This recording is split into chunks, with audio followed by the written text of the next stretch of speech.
సాహితీ ప్రియులకు నమస్సుమాంజలి. కాశీ మజిలీ కథలకు స్వాగతం. మదిర సుబ్బన్న దీక్షితులు గారు రచించిన కాశీ మజిలీ కథలు వింటున్నాం కదా. 22వ మజిలీ 44వ భాగం. లాస్ట్ ఎపిసోడ్లో మనము జయభద్రుని కథను తెలుసుకుందాం కదా. మరి ఈ మజిలీలో కందర్పుని కథను తెలుసుకుందాం. మణిశుద్ధుడు సాయంత్రం అయ్యేసరికి ఒక పట్టణానికి తన శిష్యుడితో సహా చేరుకున్నాడు. ఆ పట్టణం చాలా రద్దీగా ఉంది, ఎక్కడ సత్రం దొరకలేదు. అప్పుడు గోపాలుడితో, గోపాల, ఇక్కడ మనకి సరైన చోటు దొరకడం లేదు, ఇంత రద్దీలో మనం ఎక్కడని ఉంటాము, ఇంకొక ఊరికి వెళ్దాము అన్నాడు.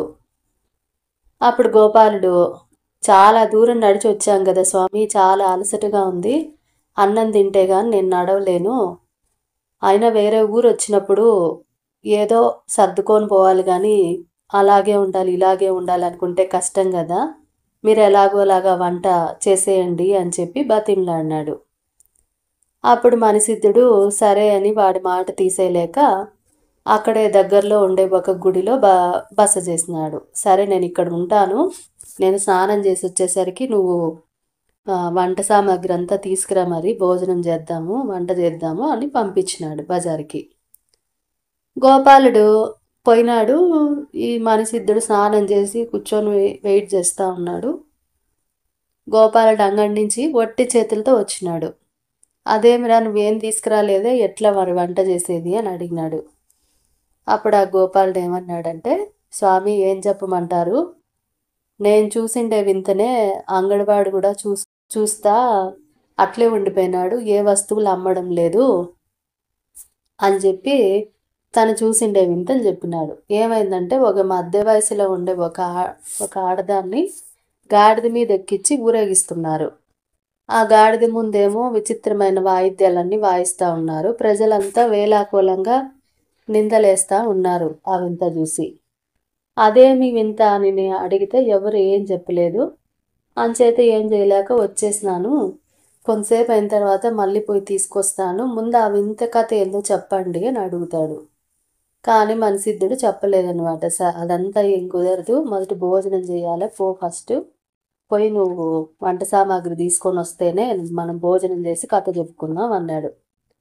సరే ఇంకా చేసేది ఏం లేదని చెప్పి పోయినాడు. ఎవరు? గోపాలుడు పోయి వంట సామాన్లన్నీ తీసుకొచ్చి ఇచ్చినాడు. మణిసిద్ధుడు స్నానం చేసి వంట చేసినాడు. ఒక మంచి ప్రదేశంలో కూర్చొని భోంచేసి ఆ మణికి నమస్కరించగానే ఆ వింత కథ ఏందో అంతా అర్థమైపోయింది మణిసిద్ధుడికి. అప్పుడు కథని ఇట్లా మొదలుపెట్టినాడు. దక్షిణ దేశంలో కుంభకోణం అని ఒక పట్టణం ఉంటుంది. ఆ పట్టణానికి రాజు విక్రమకేతుడు. అతనికి ఎంతకాలమైనా పిల్లలు పుట్టలేదు. చివరికి ముసలోడు అయ్యే టైంకి ఆయనకు ఒక కొడుకు పుట్టినాడు. ఆ పిల్లాడు అందం చూసి పెద్దలు వానికి కందర్పుడు అని పేరు పెట్టినారంట. కందర్పుడు చాలా తెలివైనోడు. 16 ఏళ్ళు వచ్చేసరికి వాడికి అన్ని విద్యల్లో కూడా ఆరితేరిపోయినాడు. ఒకరోజు ఉపాధ్యాయుడు భూగోళ శాస్త్రం చెబుతా ఉన్నాడు అనమాట. భూగోళ శాస్త్రం అంటే జాగ్రఫీ చెప్తా ఉండి ఒక రంగురంగుల పటాన్ని తీసుకొచ్చి చూపించినాడు. ఈ పటంలో ఇన్ని రంగులు ఎందుకున్నాయని అడిగినాడు కందర్పుడు. అప్పుడు ఆ టీచర్ ఏం చెప్పినాడంటే, రాజకుమార, ఈ పచ్చని రంగు గల ఈ ప్రదేశం అంతా మన భరతఖండము, అంటే మన భారతదేశము. ఇందులో దాదాపు 56 దేశాలకు గుర్తులున్నాయి. సన్నని గీతలు ఉండేటువంటి నదులు గోదావరి, గంగా, కృష్ణవేణి, కావేరి, తుంగభద్ర అని రాయబడి ఉన్నాయి చూడు. ఇది సముద్రము, ఇటు పక్కన ఉండేటివన్నీ హిమవత్ పర్వతాలు అంటే హిమాలయాలు. ఈ మూలనున్నదేమో పారసీక దేశము, ఆ పశ్చిమోత్తరానున్న దేశం హూనులది అని ఈ టీచర్ అన్నీ చెప్తా ఉంటే, ఇందులో మన దేశం ఎక్కడుంది అని అడిగినాడు. అతను చూపించేసరికి ఆశ్చర్యపోయినాడు. ఇదేనా మన రాజ్యము, ఈ మాత్రానికైనా మన వాళ్ళంతా చక్రవర్తులని గర్వపడుతూ ఉంటారు, గుమ్మడికాయలో గింజపాటు కూడా లేదు కదా, మన వందమాగదులు చేసే స్తోత్రాలు విని నిజం అనుకున్నాను, నేనే ఈ భూమికంతా రాజుని అనుకున్నాను, ఎవ్వరూ వేరే రాజు ఇంకొకరు ఉండరని చెప్పి గర్వపడాల్సిన అవసరం లేదు, సర్వేశ్వరుడే అందరికీ ప్రభువు అని చెప్పి అన్నాడు. వాడి మాటలకి ఉపాధ్యాయుడు ఆశ్చర్యపోయినాడు. భగవంతుడి సృష్టి చాలా చిత్రంగా ఉంటుంది. ఒక దేశంలో ఉండే వింతలు మరో దేశంలో ఉండవు. ఈ దేశాలన్నీ చూస్తే ఎన్ని విచిత్రాలు కనపడతాయో కదా. ఎట్లాంటి విద్వాంసులు ఎదురవుతారో, ఎట్లాంటి అందమైన స్త్రీలు ఉంటారో. నూతిలో కప్పలాగా దేశం కదలకుండా నా దేశమే గొప్పది అనుకుంటే ఇంక చాలా మూర్ఖత్వం అయిపోతుంది కదా. కళ్ళకి ఇన్ని దేశాలు కనపడతా ఉంటే తీర్థయాత్రలు యాత్రలు చేయకుండా ఇట్లే ఉండడం పద్ధతి కాదు. ఈ దేశాలన్నీ చూడాలనుంది నాకు అని చెప్పి చెప్పినాడు. ఆ ఉపాధ్యాయుడు ఒక నిట్టూర్పు విడిచి, దేశాటనం అంటే మాటలు కాదు, ఏమనుకుంటున్నావు? ఎట్లాంటి వాడికైనా సరే వేరే దేశానికి పోతే ప్రాణ సంకటమే, అంటే ప్రాణానికి ఆపద వస్తుంది. నీ కోరిక చాలా అసాధ్యమైనది. గరుత్మంతుడు, ఆంజనేయ స్వామి ఇట్లాంటి వాళ్ళకి అన్ని దేశాలు చూడడం సాధ్యం కాలేదు ఇంకా అని చెప్పి అంటాడు. ఎందుకని అట్లా అని చెప్పి అడుగుతాడు కందర్పుడు. ఎందుకని అంటే కొన్ని దేశాలకి గుర్రాల మీద పోవచ్చు, ఓడల మీద పోవచ్చు. కొన్ని దేశాలకు అసలు దారే ఉండదు. గగన మార్గంలో అంటే ఆకాశంలో పోయే మనకు సాధ్యమవుతుందా? మన భరతఖండం అంతా తిరిగి రావచ్చు, కానీ వేరే ద్వీపాలకు మాత్రము పోయేదానికి వీలు పడదు కదా. ఉత్తరాన హిమాలయ పర్వతాలు అడ్డంగా ఉన్నాయి. అదిగాక మన భరతఖండము చూడ్డానికే మన ఆయుర్దాయం చాలదు, మన ఆయుష్ అయిపోతుంది. అందుకు నువ్వు అనవసరంగా వెర్రి ఆశలు పెట్టుకోవద్దు. నీ తండ్రి ఏమో ముసలివాడైపోయినాడు, ఇక రాజ్యభారం వహించాల్సింది నువ్వే కదా. ప్రజల్ని పరిపాలిస్తా హాయిగా ఉండు అని చెప్పి సలహా ఇచ్చినాడు. అప్పుడు కందర్పుడు ఏమన్నాడంటే, ప్రజల్ని పరిపాలించమని పదే పదే నాకు చెప్పొద్దండి. ఆ పాటి ప్రజా పరిపాలన ఎవరైనా చేస్తారు కదా. దేశాటనం మాట చెప్పండి. యాత్రలకు పోయే వాళ్ళు చూసే దేశాలతో తృప్తి ఉండదు కదా. ఇతర ద్వీపాల విశేషాలు చూడాలనుకుంటారు. ఆ ద్వీపాలకు వెళ్ళడానికి సాధనాలు లేకపోవచ్చు, కానీ ప్రవరుడి కథ మీరే చెప్పినారు కదా నాకు. అట్లాంటి ఔషధమో యంత్రమో తంత్రమో మంత్రమో ఏదో ఒకటి ఉండకపోదు కదా. అట్లాంటి సాధనాలు ఏమన్నా ఉంటే సంపాదించాలా. నేను ఈ ప్రయత్నంలో ఉంటాను. మీరు దయచేసి నా విషయం మా తండ్రికి చెప్పొద్దండి, రహస్యంగా ఉంచండి అని చెప్పి అంటాడు గురువుతో. సరే అని చెప్పి ఇక ఊరికే అయిపోతాడు ఆ ఉపాధ్యాయుడు. కొన్ని రోజుల తర్వాత ప్రతిరోజు కందర్పుడు ఏమన్నా విశేషాలు ఉన్నాయా అని అడుగుతానే ఉన్నాడు. ఒక రోజేమో గురువు సంతోషంగా వచ్చి రాజకుమారుని ఏకాంత స్థలాన్ని తీసుకుపోయినాడు. తీసుకుపోయి ఏం చెప్పినాడంటే, పొట్టకూటి కోసం తిరిగే సన్యాసులు బైరాగులు ఏమి చెప్పలేరు. మా తాత చాలా ముసలోడు, ఎన్నో దేశాలు తిరిగి ఎన్నో విశేషాలు చూసినాడు. ఆయనకి నీ సంగతి అంతా చెప్పినాను. ఆయన ఏమన్నాడంటే, మణివర్మ అనే ఒక విశ్వకర్మ కులస్తుంది, ఇదే ఊరు. విశ్వకర్మ అంటే ఎవరంటే, విశ్వకర్మ దేవతలకి ఆర్కిటెక్ట్ అనమాట. మన చాలా గొప్పగా నిర్మాణాలు చేసిన ఒక దేవశిల్పి అనుకోవచ్చు విశ్వకర్మ. సో ఆయనకి సంబంధించిన ఆయన క్యాస్ట్కి సంబంధించిన అతను అని చెప్పి చెప్తా అన్నాడు మణివర్మ. అతను పూర్వుల కాలం నుంచి కూడా ఇట్లాంటి యంత్రాలు చేసే విద్య తెలిసినోడు. అతని దగ్గర ఒక కీలు జింక ఉందంట, దాన్ని ఆకాశంలో ఉపయోగించి తిరిగేవాడంట. అది వాళ్ళింట్లోనే ఎక్కడో రహస్యంగా దాచిపెట్టినాడు. నేను వాళ్ళ నాన్న స్నేహితులం కనుక నాకు తెలుసు. మణివర్మ తండ్రి చనిపోయిన తర్వాత నేను వాళ్ళ ఇంటికి వెళ్ళడమే మానేసినాను అని చెప్పి చెప్పినాడు. నేను పట్టణం అంతా తిరిగి వాడి ఇల్లు ఎక్కడుందో కనుక్కున్నాను. అది రాజభవనంలాగా పెద్ద ఎత్తైన గోడల మధ్య ఉంది. లోపల చాలా విశాలంగా ఉంది. మణివర్మ బతికే ఉన్నాడు, కానీ ఎప్పుడు ఇల్లు దాటికి బయటకు రాడంట. అతని తండ్రి సంపాదించిన ఆస్తి లక్షల కొద్దీ ఉందంట. ఆ ఇంట్లోకి వెళ్ళాలంటే మాత్రం ఎవరికైనా అనుమతి ఉండాల్సిందే. తలుపులు ఎప్పుడు మూసే ఉంటాయి. ఇంతకింట నాకు ఎక్కువ సమాచారం తెలియలేదు. నువ్వు తెలివైన వాడు కాబట్టి నువ్వు అతన్ని కలుసుకొని ఎట్లయినా నీ కోరిక సాధించుకో అని చెప్తాడు. అప్పుడు రాజకుమారుడు సరే అదెంత పని అనుకున్నాడు. ఒకరోజు సాయంత్రం ఏం చేసినాడు, మాసిండే బట్టలు కట్టుకుని సామాన్యుడిలాగా తయారైపోయినాడు. అంటే ఒక రాజకుమారుడిలా కాకుండా అతి సామాన్యంగా తయారయ్యి వాళ్ళని వీళ్ళని అడుగుతా మణివర్మ ఇంటికి చేరుకున్నాడు. సింహద్వారం చూసేసరికి లోపలికి పోవడం చాలా అసాధ్యం అనిపించింది. ఇంట్లోకి వెళ్ళలేకపోతే రహస్యంగా దాచిన కీలు జింకని సంపాదించడం ఎలాగా అనుకుంటా అక్కడుండే ద్వారపాలకుడిని, అంటే వాచ్మ్యాన్ ద్వారపాలకుడు, లోపలికి పోవచ్చునా అని అడిగినాడు. సాక్షాత్తు ఈ పట్టణానికి చెందిన రాజు వచ్చినా సరే ఆయన అసలు కలవడు, ఎవరిని దర్శనం ఇవ్వడు, నీకు తెలియనట్లుంది, నువ్వు ఈ జన్మలో మణివర్మతో మాట్లాడలేవు అనేసి చెప్పినాడు అతను. ఏం చెయ్యాలా అని చెప్పి కందర్పుడు ఆలోచిస్తూ ఉంటే పెరటి గుమ్మం తెరుచుకొని ఒక ముసలివాడు యువతలకు వచ్చినాడు.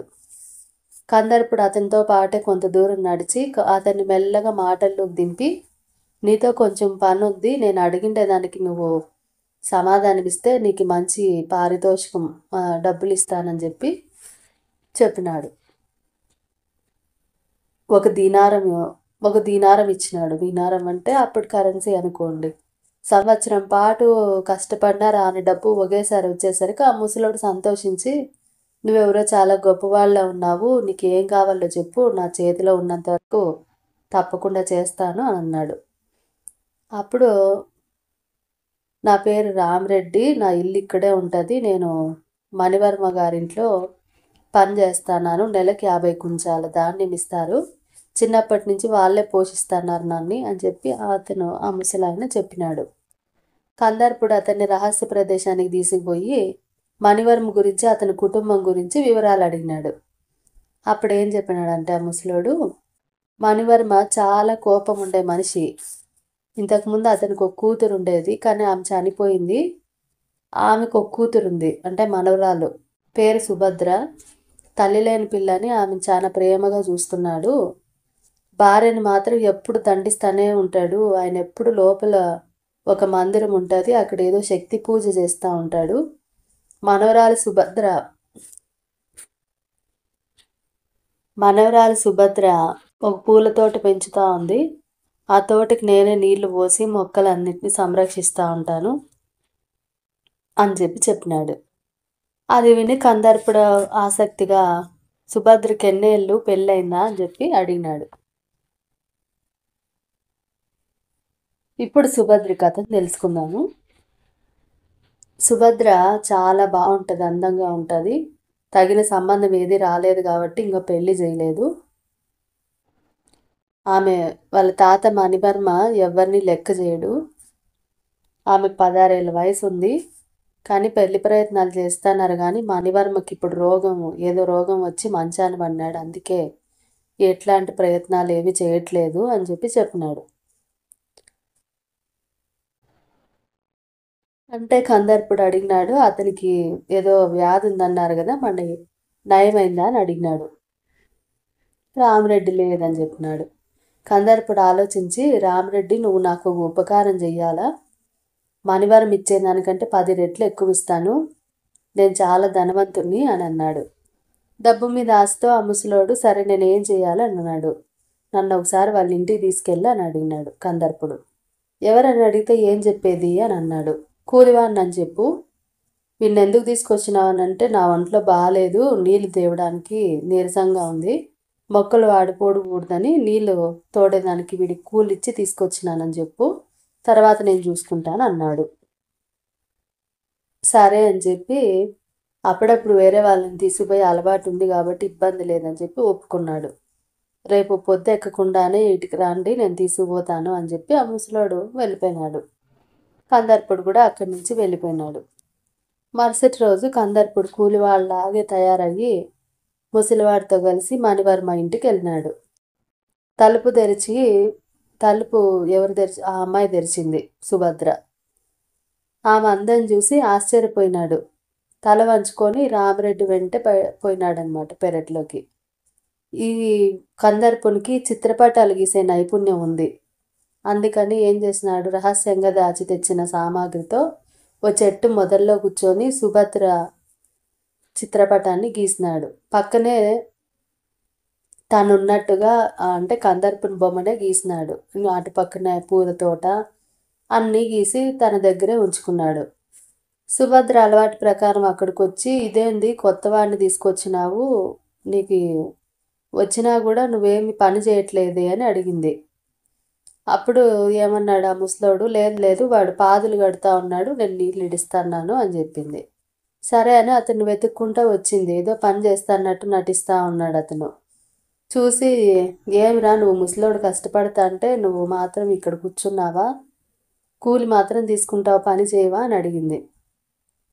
దానికి కందర్పుడు చిరునవ్వు నవ్వుతా, ఏం చేసేది, నాకు ఈ మోటు పని అంతా అలవాట్లేదు, ఈ ముసలోడు ఇట్లాంటి పని అని చెప్పలేదు, బతిమలాడి తీసుకొచ్చినాడు, నాకు ఇట్లా బొమ్మలు గీయడం వచ్చు, అందుకే నేను ఆ పని చేసుకుంటా ఉన్నాను అని చెప్పి అతని అప్పుడే గీసిన ఆ చిత్రపటాన్ని చూపించినాడు. దాన్ని చూసి ఆమె ఆశ్చర్యపోయింది. ఇది సేమ్ అంటే చూడటానికి నాలాగే ఉంది కదా, ఇది అసలు నన్ను ఎప్పుడైనా ముందు చూసినావా, ఎంత బాగా గీసినావు అని అడుగుతుంది. తలుపు తీసినప్పుడు చూసినాను కదా అని చెప్తాడు. ఇంతకీ చిత్రపటంలో ఉండే అతను ఎవరు అని అడుగుతుంది. ఇంత టాలెంట్ ఉన్నోడివి కూలి పనికి ఎందుకు వచ్చినావు, నీ మాటలు కూడా చాలా గొప్పగా ఉన్నాయి, నిజం చెప్పు అని అడుగుతుంది. అప్పుడు అతను ఏం చెప్తాడంటే, రామరెడ్డికి నాకు పరిచయం ఉంది కాబట్టి కూలి నిర్ణయించుకోలేదు, ఏమిచ్చినా తీసుకుంటానని వచ్చేసినాను, నీకు ఇట్లాంటి అందమైన భర్త ఉంటే బాగుంటుంది అనిపించింది నీ అందానికి తగినట్టుగా, అందుకే అతన్ని అలా గీసినాను, తప్పు కాదు కదా అని భయం నటిస్తాడు. ఆమె ఆ పాటం చూసి ఆలోచించుకొని, నాకు కూడా ఇట్లా బొమ్మలు గీయడం అంటే చాలా సరదా, కాకపోతే గీయడానికి నాకు రాదు,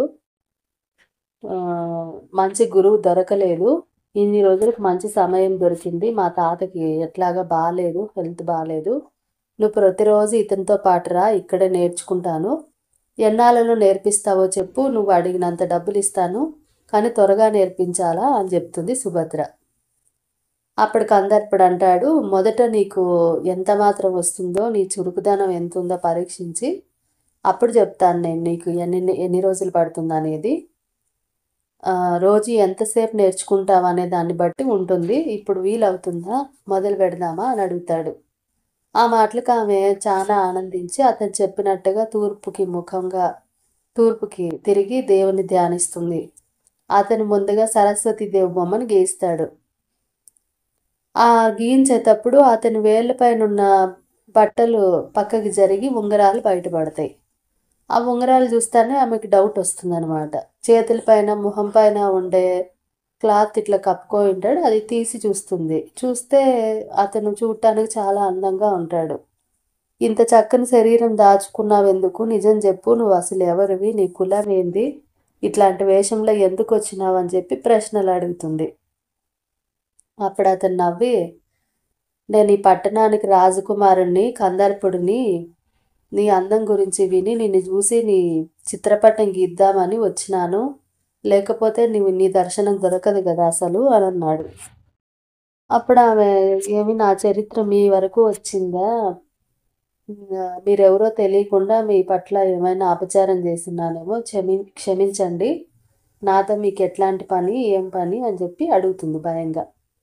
అతనేమో ఆమె భయం పోగొట్టాలని చెప్పి స్నేహంగానే ఉంటాడు. ఈ చిత్రపటంలో నా పక్కన మీ బొమ్మ వేసినారు కదా, మరి మీ అభిప్రాయం ఏంది, నాకు అసలు చిత్రాలు గీయడం నేర్పించకుండా నేను మిమ్మల్ని అసలు పంపిస్తానా అని చెప్పి పరిహాసాలు ఆడుతుంది. ఆలోగా సుభద్ర అని పిలిచినట్టు వినిపిస్తుంది. మా తాత సామాన్యుడు కాదు, మీతో చాలా మాట్లాడాలా, దయచేసి సాయంత్రం మీ ముసలివాడితో రండి అని చెప్పి లోపలికి వెళ్ళిపోతుంది. అతను సాయంత్రం మళ్ళీ కూలివానితో పాటు ఆ ఇంటికి పోతాడు. సుభద్ర అతన్ని ఒక పొదరిల్లు అంటే చెట్లు ఉంటాయి కదా, గుబురుగా అటు పక్కకి తీసుకొని పోయి పాదాల మీద పడుతుంది. మీకు ఏమన్నా ఇబ్బంది కలిగించినానేమో, మీరేమో రాజులు కదా అని చెప్పి. అతనేమో ఆమెని లేపుతాడు. ఇద్దరికి ఒకరి మీద ఒకరికి ఇష్టం ఉందని అర్థమవుతుంది. చీకటి పడిపోతూ ఉంటే ఇంక ఇక్కడ ఉండకూడదు, మీ ఇంటి విశేషాలు ఏమీ చెప్పలేదు నాకు. మీ తాత ఏం చేస్తూ ఉంటాడు? నీకు తల్లి లేదంట కదా, మీ తాత నిన్ను బాగా చూసుకుంటాడా? మీ ఇంట్లో చిత్ర విచిత్రమైన వస్తువులు ఎన్నో ఉన్నాయంట కదా, నాకు చూపిస్తావా అని అడుగుతాడు. అప్పుడు అసలు మీరు ఈ రాత్రికి ఇంటికి పోవద్దు, మా తాత ఎట్లాగా మంచం దిగలేడు, మా అబ్బాయేమో అతని దగ్గరే ఉంటుంది, మా ఇంటి విశేషాలన్నీ రాత్రికి చూపిస్తానని చెప్పి చీకటి పడ్డంతోనే ఎవరికి కనిపించకుండా అతన్ని తీసుకుపోయి తన మేడకి రహస్య మార్గం ద్వారా తీసుకుపోయి ఒక చోట కూర్చోబెడుతుంది. ముసలోళ్ళకి అన్నీ చేయాల్సిన పనులన్నీ పూర్తి చేసి భోజనం తీసుకొని వస్తుంది. వచ్చేటప్పుడు వాళ్ళ తాత తల దగ్గర ఉండే తాళం చెవులు కూడా తీసుకొని వస్తుంది. ఆ భవన విశేషాలన్నీ చూసి ఆశ్చర్యపోతాడు కందర్పుడు. మణివర్మ పూజా మందిరంలో విశేషాలన్నీ చూపిస్తూ ఉంటే అక్కడ మరజింక కనిపిస్తుంది. ఇదేంది అని అడుగుతాడు అతను. తోలు జింక, ఎందుకో మా తాత దీన్ని చాలా జాగ్రత్తగా కాపాడుతుంటాడు, ఈ గదిలోకి ఎవరిని రానివ్వడు, అసలు నన్నొక్కదాన్నే రాణిస్తాడు, మా తాత మంత్రతంత్రాల్లో గట్టికుడు, ఆయనకి రోగం రాకపోతే అసలు మనం ఇట్లా తిరగగలిగే వాళ్ళమే కాదు అని అంటుంది. అతను దీపపు కాంతిలో ఆ జింకను ఎత్తి పట్టుకొని దానిలో ఉండే లిపిని చదువుతాడు. అది రాసుంటారు కదా దాని మీద. అది చదివి చాలా సంతోషిస్తాడు.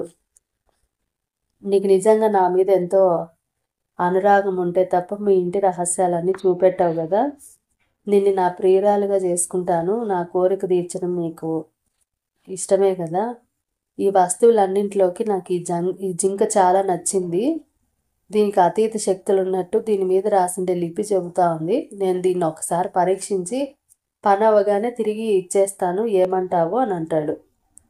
ఆమె ఒకసారి ఆలోచించి, మీరు అడగాలే కానీ నా ప్రాణమైనా ఇస్తాను, ఈ జింక్ ఒక లెక్క, కాకపోతే మా తాత చాలా దుర్మార్గుడు, ఇది కనపడకపోతే నన్నే అనుమానిస్తాడు, సర్లేండి మీ పని ముందు ఏదైనా తక్కువే, మహా అయితే ఏం చేస్తాడు, నా ప్రాణం తీస్తాడు అంతే కదా అంటుంది. లేదు, నీ ప్రాణానికి హాని కలిగించే పని నేను చేయగలనా, దీనిలాంటిదే మరొకటి తయారు చేయించి ముసలాడి చేతి పంపిస్తాను, దీని స్థానంలో దాన్ని పెట్టు, అప్పుడు మీ తాతకు అనుమానమే రాదు కదా అని చెప్పి ఆమె నొప్పించి దాన్ని పట్టుకొని యువతలకు వచ్చేస్తాడు. ముందుగా ఎవరైనా సరే ముందు స్వజాతి యువతిని పెళ్ళాడాలి కదా, అంటే ఇప్పుడు రాజులు కాబట్టి వాళ్ళు రాజకన్యని రాకుమారుని పెళ్ళాడాలి, ఆ తర్వాత వేరే జాతి వాళ్ళని చేసుకోవచ్చు, కాబట్టి నాకు త్వరలోనే పట్టాభిషేకం చేస్తారు, అప్పుడు నిన్ను రెండో భార్యగా ఖచ్చితంగా నా పెళ్లి చేసుకుంటానని చెప్పి మాటిస్తాడు. ఆ దీపకాంతిలోనే ఆ జింకను సిద్ధం చేసే విధానం చదువుతాడనమాట. ఆ జింక కుడి చెవిలో ఒక బిరడ ఉంటుంది, అది తీసేసి నోటితో గాలి నింపితే గుర్రంలాగా నిలబడుతుంది అనమాట. అప్పుడు ఆ బిరడ బిగించేసి ఎక్కి ఏ చెవిని ఎట్లా నొక్కితే అటువైపు ఎగురిపోతుందంట. తల మీద శీలలు ఉంటాయి, అంటే మేకులు లాంటివి అనుకోవచ్చు, దానిని కుడి ఎడమలకి తిప్పితే పైకి కిందికి వెళ్తుంది. అక్కడే ఉండే రెండో శీలను నొక్కితే కావలసినంత వేగాన్ని పెంచుకోవచ్చు. ఎడమ చెవిలో ఉండే బిరడాన్ని తీసేస్తే వట్టి తోలులాగా ఉంటుందంట. నిజంగా ఇట్లాంటి తయారు చేయడం విశ్వకర్మకే సాధ్యము, అట్లాంటి అద్భుతమైన వస్తువు నీ వల్లే నాకు దొరికింది, నీ ఎదురుగానే పరీక్షిస్తానని చెప్పి ఆ జింకను గాలితో ఊపి ఇద్దరు మేడ మీదకి తీసుకొని పోతారు. అప్పుడు కందర్పుడు సరే నేను వెళ్ళొస్తానని చెప్పి ఆ జింకనెక్కి కుడి చెవిని నొక్కి ఆకాశంలోకి ఎగురుతాడు. దాన్ని మెల్లగా నడిపించి తీసుకుపోయి తన మేడ మీద వాళ్తాడనమాట. అప్పటికి తెల్లవారుతుంది. ఒక చర్మకారుడు, అంటే చర్మాలు కుట్టేవాడు ఉంటాడు కదా, వాడిని పిలిపించి అట్లాంటి జింకను ఒకటి తయారు చేయించి రామిరెడ్డి దగ్గరికి తీసుకుపోయి, నేను వేరే పని మీద నీకు చెప్పకుండా వెళ్ళినాను, నువ్వు నన్ను వెతుక్కుంటున్నావేమో అని చెప్తాడు. అంటే వాడు నవ్వుతా, నా దగ్గర నాటకాలు ఆడద్దు, నాకేమైనా ఇవ్వాల్సి వస్తుందని నువ్వు అట్లా అంటున్నావేమో, నాకు అంతా తెలుసు, కానీ మణివర్మ చండశాసనుడు, జాగ్రత్త అని చెప్తాడు. కందర్పుడు అతనికి డబ్బులు ఇచ్చేసి, సుభద్ర నా దగ్గర చిత్రపటాలు నేర్చుకుంటా ఉంది, నిన్న నేను మర్చిపోయి దీన్ని తీసుకొచ్చినాను, దీన్ని రహస్యంగా ఆమెకి ఇచ్చేసేయి అని చెప్పి చెప్పినాడు. ఆ తర్వాత ఏం చేసినాడు, ఈ కందార్పుడు టీచర్ ఉన్నాడు కదా, ఉపాధ్యాయుడు, అతని దగ్గరికి పోయి ఈ జింక గురించిన విశేషాలన్నీ చెప్పి ముందుగా ఏ దేశం పోవాలా అని అడుగుతాడు. అప్పుడు ఏమంటాడంటే వాళ్ళ టీచరు, భరతఖండం అంటే భారతదేశం సులభంగా చూడొచ్చు, ఈ హిమాలయాలకు అవతల ఏముందో మనకు తెలియదు కాబట్టి ముందుగా అక్కడికి పోయిరా, రేపే శుభముహూర్తము, మంచి రోజు, వెళ్ళిరా అని చెప్తాడు. కందర్పుడు ఆయనకు అన్నీ చెప్పి ఇంటికి పోతాడు. మరుసటి రోజు ఉదయమే పొద్దున్నే దేవునికి ప్రార్థన చేసి పూజ చేసి కొన్ని ఆహార పదార్థాలను మూట కట్టుకొని జింక మీద ఎక్కి ఎగిరిపోయినాడు. అది ఎంత వేగంగా వెళ్తున్నా కుదుపు అనేదే లేదనమాట. అదే రోడ్డు కాదు కదా, కుదుపు అయ్యేకి చాలా బాగా వెళ్తుంది. హిమాలయ పర్వతాలకు ఉత్తర భాగంలో చాలా దూరం వరకు పర్వతాలు అడవులే తప్ప మరేమీ లేదు. అడవుల మీదుగా వెళ్తున్నప్పుడు జింకను భూమికి దగ్గరగా మోనిస్తా చెట్లకు ఉండేటువంటి పళ్ళు ఫలాలు ఏమేమి ఉంటాయో అవన్నీ కోసి తీసుకొని పోతా ఉన్నాడు. సాయంత్రం అయ్యేసరికి ఒక పట్టణం కనిపించింది. జింక నాపి ఆ పట్టణం 4 మూలలా తిరిగినాడు. దానికి చివరే కనిపించలేదు. అది ఆ దేశపు రాజధాని కావచ్చునేమో అనుకున్నాడు. ఈ దేశం మా దేశానికి చాలా దూరం ఉంది, దగ్గర దగ్గర 1000 యోజనాలు ఉంటుంది. 1000 అంటే 1000, యోజనం అంటే కొన్ని కిలోమీటర్లు మైల్లో అయి ఉంటుంది. సో అన్ని వేల కిలోమీటర్లు ఉంది. ఇంత దూరం ఇట్టే తీసుకొచ్చేసింది ఈ జింక. దీన్ని తయారు చేసినోడు నిజంగా చాలా గొప్పవాడు అనుకుంటా ఆ జింకలోని గాలి తీసేసి మడిచి చంకలో పెట్టుకొని పట్టణం అంతా తిరుగుతూ ఉన్నాడు. కొంచెం దూరం నడిచేసరికి అక్కడ సైనికులు అంటే ఉంటారు కదా, గార్డ్స్, పురరక్షకులు అంటారనమాట. వాళ్ళు వచ్చి, ఎవరు నువ్వు, ఏ దేశం నుంచి వచ్చినావు, ఈ పట్టణం అసలు ఎప్పుడు వచ్చినావు, సొమ్ము చెల్లించిన చీటీ ఏది అని చెప్పి తమ భాషలో అడిగినారు. అతనికి ఏం అర్థం కాలేదు. వాళ్ళు అతని దగ్గర మడిచి పెట్టుకునేటువంటి జింకను కూడా చూసి దీనికి చీటీ ఉండాలి అని అంటాడు. ఆ 2 నేరాల కింద అతన్ని తలారి దగ్గరికి తీసుకుపోతారు. అతను కూడా మళ్ళీ ఇవే ప్రశ్నలు వేస్తాడు. కందర్పుడు చేసేదేం లేక సంజ్ఞలు చేసినాడు, సైకిల్ చేసినాడు, తన కథ చెప్పినాడు. ప్రజలు అతన్ని వింతగా చూసినారు కానీ ఏమనేది అర్థం కాలేదు. ఆ జింకనేమో అన్యాయంగా రాజభట్లు తీసుకున్నారని చెప్పినా కూడా ఎవరికి అర్థం కాలేదు. అక్కడి నుంచి బందీ గృహంలోకి తీసుకుపోయి ఆ జింకనేమో దొంగ వస్తువులు ఉంచే పెట్టెలో పెట్టినారనమాట. కందర్పుడు అప్పుడు ఆలోచించి, అనవసరంగా ఇటు పక్క వచ్చినాను, విధిని తప్పించుకోవడం ఎవ్వరి తరం కాదు కదా, విదేశీ దర్శనం అంటే ఇదే కాబోలు, 56 భాషలు వచ్చిన వాళ్ళ దగ్గర ఏది పని చేయలేదు, నా ప్రాణం లాంటి జింకను తీసేసుకున్నారు, ఇక ఈ జన్మలో నేను నా దేశాన్ని నా వాళ్ళని చూడలేనేమో, ఇంటి దగ్గర హాయిగా ఉండక ఎందుకు వచ్చిన తంట ఇది అని చెప్పి చాలా విచారించినాడు. తర్వాత ధైర్యం తెచ్చుకొని, సరే నేను వచ్చిండేది ఇట్లాంటి ఆచారాలను తెలుసుకోవాలనే కదా, వీళ్ళకి ఏదో వింత ఆచారం ఉన్నట్టుంది, ఈ ప్రజలు చూడటానికి నాగరికుల్లాగే ఉన్నారు, వీళ్ళ భాషను త్వరగా నేర్చుకుని ఆ పై అధికారులకు అర్థమయ్యేటట్టు నా పరిస్థితి చెప్పాలా, అప్పుడే నాకు న్యాయం జరుగుతుంది అని చెప్పి అనుకున్నాడు. అక్కడ భాష ఎట్లయినా తెలుసుకోవాలని చెప్పి అనుకున్నాడు. ఇంతలో ఒక అధికారి గుర్రబండిలో వచ్చి అక్కడుండే బందీలందరినీ పరీక్షిస్తా ఇతను ఎవరు అని అడిగినాడు. కందర్పుడు అతనికి తెలిసిండే సంజ్ఞలు సైగలతో చెప్పినాడు. అతనికి ఏం అర్థం కాకపోయినా కందర్పుడు వేషం చూసి జాలిపడి బండిలో నుంచి ఒక ఆవిడని పిలిచినాడు, ఒక స్త్రీని. ఆమె చూసి, ఈ వింత మనిషిని చూసినావా అని చెప్పి అడుగుతాడు. కథ ఇక్కడితో ఆపుతున్నానండి. మీకు కనుక కథ నచ్చినట్టయితే తప్పకుండా లైక్ చేయండి, షేర్ చేయండి, సబ్స్క్రైబ్ చేసుకోండి. మళ్ళీ తర్వాత కథ ఏం జరుగుతుంది అనేది నెక్స్ట్ ఎపిసోడ్లో తెలుసుకుందాం. అంతవరకు సెలవు తీసుకుంటూ మీ కల్పన బండారు.